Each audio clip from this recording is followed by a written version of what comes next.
Hey everyone, it's Robert G. I'm back with my Paiseec L5 mobility scooter. Let's get it started up. The L5 can be turned on and off with either a key or an NFC card. The key is located on the adjustable tiller next to the charging port.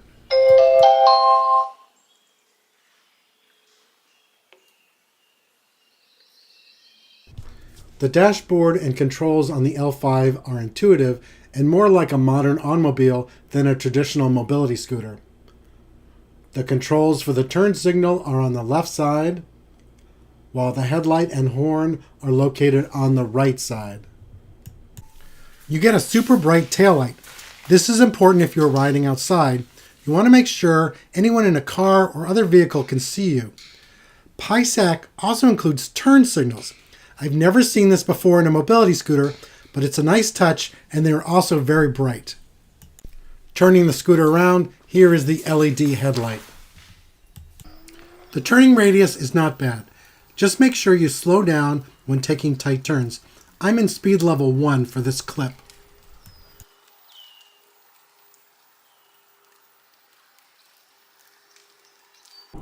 Any mobility scooter will perform fine outdoors or on flat surfaces, but let's push the L5 further. First up is a hill climb. I thought the motor would bog down, but it's pulling up this moderate hill with no issues and maintaining top speed.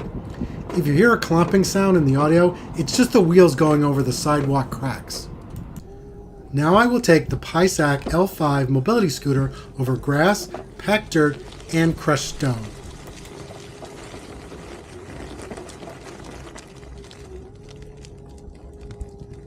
The Paiseec compact lightweight L5 mobility scooter features stop-on-release braking using an electromagnetic safety system.